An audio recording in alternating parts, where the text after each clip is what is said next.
Γεια σας φίλες και φίλοι. Καλώς ήρθατε σε ένα ακόμα βίντεο του MyGean Photoshop Tutorials. Σε αυτό το επεισόδιο θα μάθουμε να μαρκάρουμε με διαφορετικό τρόπο ένα άτομο με σκουρόχρωμο μαλλί, αρκεί το background να έχει ομοιόμορφο χρώμα.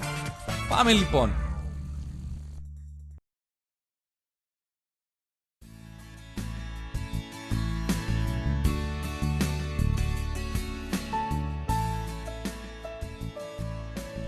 Λοιπόν, εδώ έχω βρει ένα μοντέλο από το ίντερνετ, από ιστοσελίδα με βαφή μαλλιών ήτανε. Βλέπετε, βαμμένο το μαλλί το έχει. Και θα πάρουμε αυτήν και με επαγγελματικό μαρκάρισμα θα την βάλουμε εδώ. Ξέρετε τι είναι εδώ? Ξέρετε ποιο μέρος είναι αυτό? Στη Λέσβο είναι. Πέτρα Λέσβου. Μην πετάξετε καμιά πέτρα. Περιοχή είναι. Λοιπόν, θα πάρουμε με επαγγελματικό μαρκάρισμα αυτή την κυρία και θα τη βάλουμε εδώ πέρα. Και τώρα που το σκέφτομαι, θα φτιάξουμε αφίσα. Θα πούμε ότι είναι τραγουδίστρια. Ναι, ωραία. Θα πούμε ότι είναι τραγουδίστρια και έρχεται στην πέτρα να τραγουδήσει. Λοιπόν, έχουμε την κυρία μας εδώ. Για να τη μαρκάρουμε, το καλύτερο μαρκάρισμα είναι το άσπρο μαύρο. Τηλεοποιητής. Το μαρκάρισμα το σωστό είναι όταν το αντικείμενο είναι άσπρο. Γιατί έτσι διαχωρίζουμε τις θέσεις του κάθε χρώματος. Δεν μπερδεύονται τα χρώματα μεταξύ τους. Οπότε, κοιτάξτε τι θα κάνουμε. Θα πάμε εδώ στα layers, από δίπλα έχει ένα κουμπί channels. Πάμε στο channels και βλέπουμε 4 layer. Θα επιλέξω το πιο σκουρόχρωμο layer που θα με βοηθήσει. Το RGB είναι όλα τα χρώματα. Το red, πολύ ανοιχτό. Το green, λίγο πιο σκούρο, αλλά θέλω και καλύτερο. Το blue, ναι, αυτό είναι το καλύτερο. Τώρα, εμείς θέλουμε λίγο το σκουρίνουμε πιο πολύ. Άμα αρχίζω και παίζω με contrast και brightness και όλα αυτά με τους φωτισμούς, δεν θα βγάλω άκρη. Χρειάζομαι ένα βοήθημα. Το βοήθημα βρίσκεται στο Image Calculations. Εδώ πέρα βλέπουμε ότι αν πατήσω το preview ήταν έτσι και θα γίνει έτσι. Υπόψη είναι ότι πρέπει τα πράγματα εδώ πέρα να είναι σωστά βαλμένα. Δηλαδή στο source 1 εδώ είναι η ονομασία της εικόνας. Πρέπει να ξέρετε ότι αυτή είναι η εικόνα σας, εντάξει? Γιατί αν έχετε και άλλα πράγματα, και άλλες εικόνες και άλλα layers, θα πρέπει να επιλέξετε το σωστό. Ξέρουμε ότι είναι background. Ήταν background, δεν είχα αλλάξει όνομα. Ήταν channel blue, να το. Σε source 2 θέλουμε πάλι η ίδια εικόνα να είναι με την ίδια ονομασία και να είναι πάλι channel blue. Άμα το αλλάξω, χαλάει. Θέλω πολύ σκούρο εγώ. Και σε blending επιλέγουμε ή multiply ή overlay. Στην προκειμένη περίπτωση το overlay δεν είναι καλό, οπότε multiply. Opacity 100% και σε result new channel. Ok. Έχει δημιουργηθεί ένα καινούριο layer, λέγεται α1. Μόνο του το Photoshop το έκανε, δεν το έκανα εγώ. Τώρα βλέπουμε ότι είναι πιο σκούρο. Πιο σκούρο. Θέλουμε να το σκουρίνουμε κι άλλο. Δεν θα παίξουμε με φωτισμούς, θα παίξουμε με τα επίπεδα χρωμάτων. Αφού έχουμε ασπρόμαυρο, θα παίξουμε μόνο με το άσπρο και το μαύρο. Πατώντας Ctrl λάμδα, εμφανίζουμε το Levels. Να το. Θα αυξήσω, όσο πάμε δεξιά, αυξάνουμε. Όσο πάμε αριστερά, μειώνουμε. Θα αυξήσω τα μαύρα για να γίνουν πιο σκούρα. Δηλαδή, όπου είναι ανοιχτό το χρώμα, γίνεται μαύρο, καταλάβατε? Ορίστε. Θα αυξήσω και το γκρι, αλλά έχουν δημιουργηθεί κάποιες γκρίζες ζώνες γύρω από το σώμα σε αυτή την άσπρη περιοχή. Αν μειώσω τα άσπρα θα εξαφανιστούν. Μη σας πειράζει που και αυτό μετακινήθηκε, το νούμερό του δεν έχει αλλάξει. Παρατηρούμε ότι έχουν μείνει άσπρα σημάδια. Θα πρέπει και αυτά βέβαια να γίνουν μαύρα, οπότε ok. Μαύρα είπα, θα πάω με brush tool, μαύρο χρώμα Και... υπόψη, κάποιοι με ρωτούσαν, δεν βάφω καλά, δεν είναι καλά το brush tool. Και ελέγξτε λίγο opacity να είναι 100 και flow 100. Εντάξει. Τώρα εγώ θα βάλω hardness 100, size ένα μέγεθος που να με βολεύει και ό,τι είναι άσπρο το βάφω μαύρο. Προσοχή! Αυτό το σημείο εδώ δεν θα το βάψω, είναι μαλλί. Εντάξει. Προσέξτε το μαλλί. Εδώ είναι χέρι και σώμα. Προσοχή! Πάμε εδώ. Όπα. Τέλεια. Έτοιμο, ασπρόμαυρο. Τώρα, στο μαρκάρισμα είχαμε πει ότι ό,τι είναι άσπρο, αυτό μαρκάρεται. Οπότε, επειδή εγώ θέλω το σώμα να μαρκάρει, Ctrl Ι. Ό,τι είναι άσπρο το κάνει μαύρο. Ό,τι είναι μαύρο το κάνει άσπρο. Είναι αντιστροφή χρώματος. Αν ήταν πράσινο θα γινόταν πορτοκαλί. Εντάξει. Αντιστροφή χρώματος. Ή αυτό που λέμε αλλιώς το αρνητικό. Ναι. Λοιπόν, ωραία. Κάνοντας τώρα αυτή τη δουλειά, πάμε πίσω στα layers. Πρώτα θα πατήσω RGB για να με εμφανίσει κανονικά την εικόνα. Πάμε layers. Εδώ αυτό το layer λέγεται background και είναι κλειδωμένο. Δεν μπορώ να κάνω τίποτα όταν είναι κλειδωμένο, το ξέρετε? Αν κάνω διπλό κλικ θα εμφανιστεί το new layer, θα του δώσει ένα όνομα, πατήσουμε OK, έφυγε η κλειδαριά. Τώρα μπορώ να κάνω τι θέλω. Τώρα, να ακολουθήσετε μαζί μου. Πάμε select,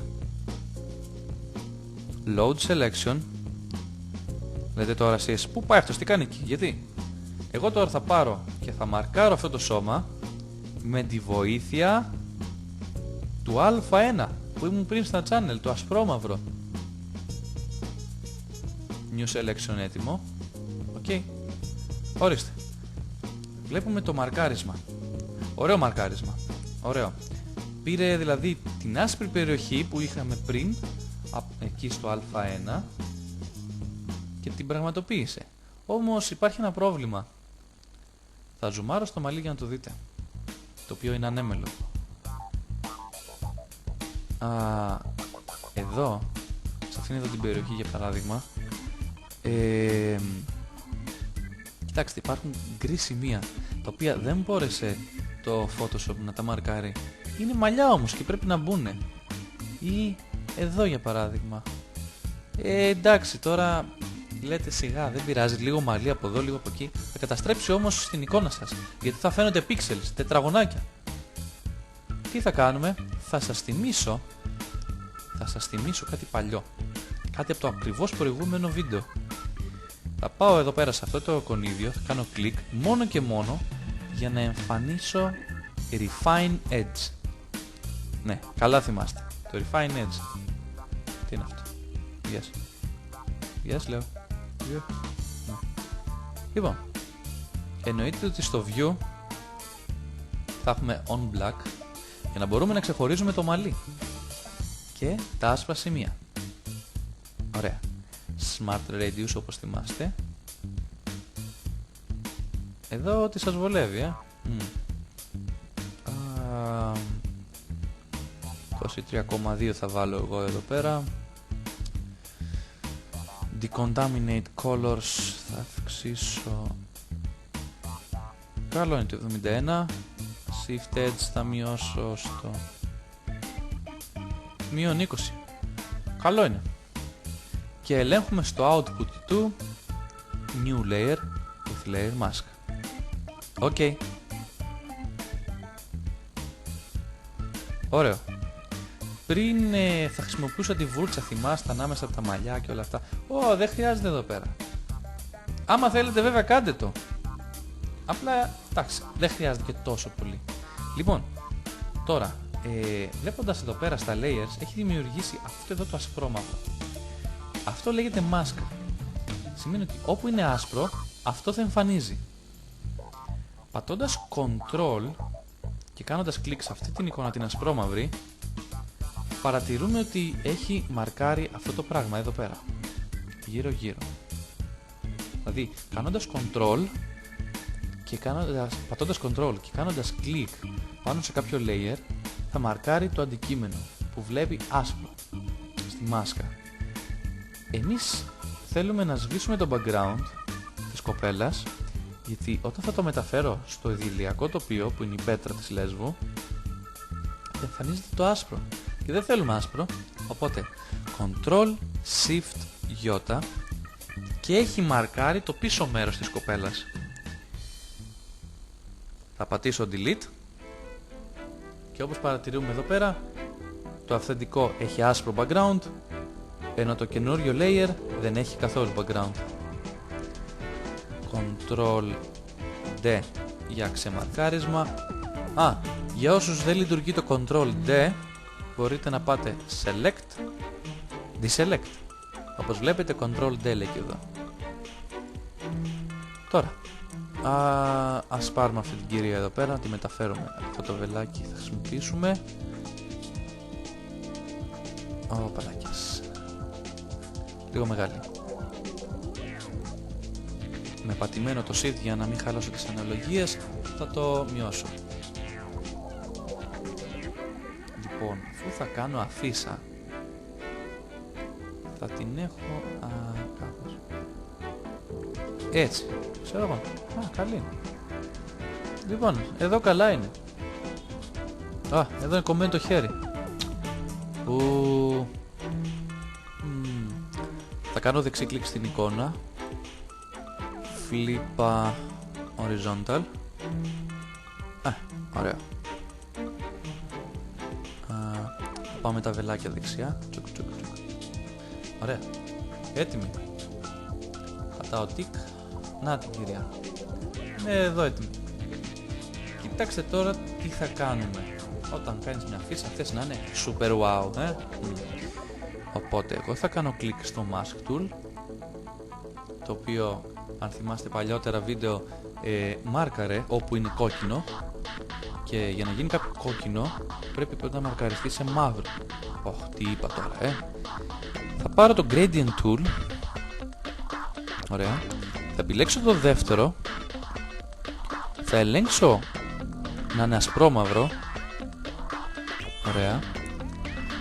Ελέγχουμε ότι η opacity είναι 100 και αυτά τα τρία είναι ξεμαρκάριστα, και θα τραβήξω μια γραμμή που θα ξεκινάει ανάμεσα από αυτά τα δύο κόκαλα μέχρι την κορυφή του κεφαλιού και δημιουργήσαμε ένα κόκκινο στρογγυλό μέρος μπροστά στη φάτσα της. Όταν θα κάνω ξανά κλικ στο mask tool θα δούμε ότι έχει μαρκάρει ένα πεδίο γύρω γύρω από αυτήν χωρίς έναν κύκλο μπροστά της. Εγώ θα πατήσω delete και έχουμε αυτό το αποτέλεσμα. Ctrl D για deselect. Ωραία. Νομίζω καλά φαίνεται. Οι αφήσεις τώρα θέλουν γράμματα. Ωραία. Impact είναι ωραία γραμματοσυρά για αφήσεις. Ναι. Και θα γράψω